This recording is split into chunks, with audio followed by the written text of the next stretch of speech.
So we're here in Kaanapali at the Hyatt Maui, and if you could give me a little background on Kaanapali as a sense of place and culturally. So Kaanapali is very important. There's a lot of different legends and myths and things like that. So if you go back, a lot of the stories, Maui was here, the demigod Maui with his friend Moi Moi.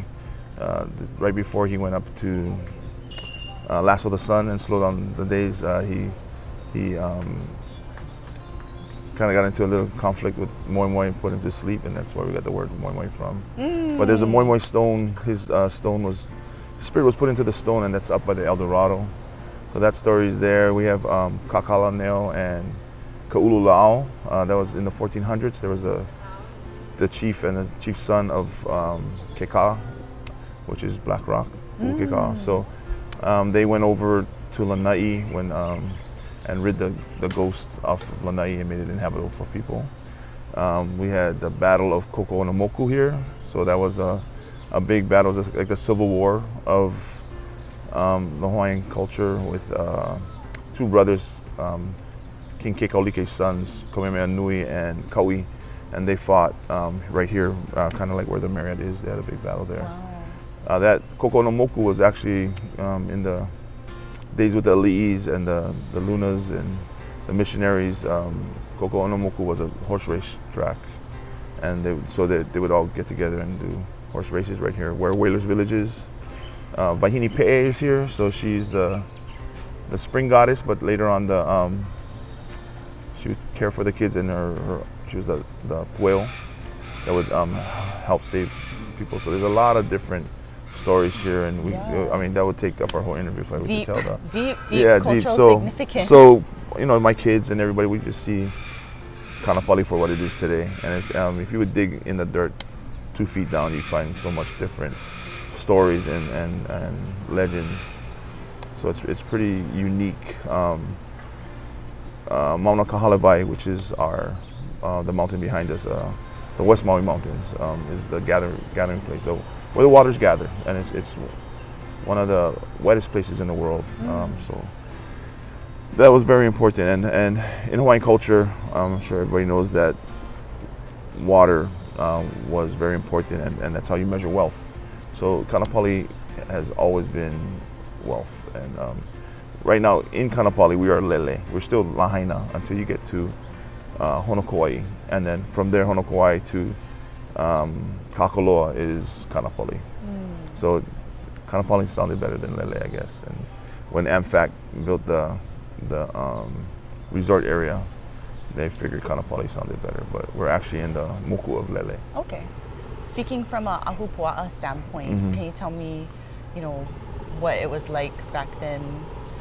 Yeah, so we know that in Lahaina, the ulu was very important, very prominent, but Vauke, the paper bark tree, so for kapa, but Kalo, right behind us at the golf course, that was a big lo'i. It's a lot of different wetlands from Lahaina into Kaanapali. So there's a very fertile, very productive. Once abundant. Yeah, once abundant. And then the plantations came, sugarcane, and then that's when the landscape was changed and everything. So it is really a truly special place. The water is so clear and beautiful. When people come to visit, what is it that you hope they'll take back with them in terms of their visit to Kaanapali?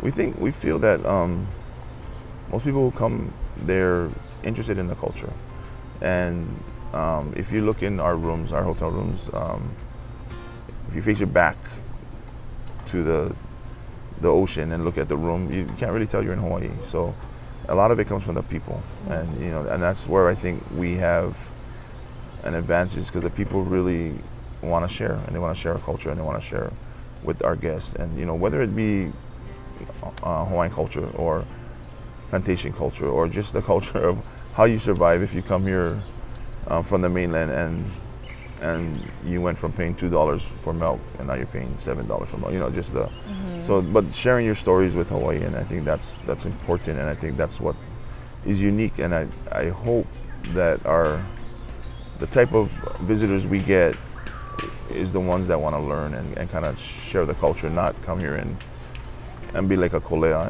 and come over here and just eat and then leave and don't care about anything, and just a snapshot of a time of their life, but actually learn and get connected. Yeah, agreed. Yeah. Well, it is a very truly special place, and we are on the forehead, On the yeah, right? yeah, So yeah. if you look at Maui, it kind of looks like a person. Yeah. And you know, what else is special about Kaanapali to you? Well, Hawaiian culture, the west side of the island is where the spirits go off into the next life. So our Lahaina is here. Pu'ukeka'au is the jumping off point for the spirits. So I mean that's in Hawaiian culture.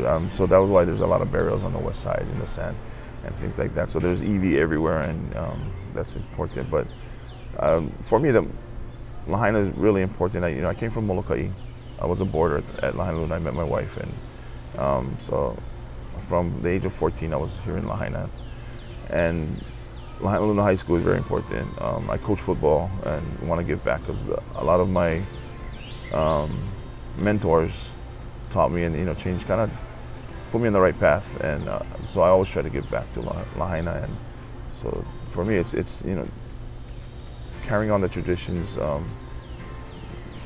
kind of informing our youth of how to cope with today, and we don't coach football, we teach life, and our coaching staff is very tenured, and we've been there for a long time. So we try to not just coach football, but coach life. So Lahaina Luna, I mean.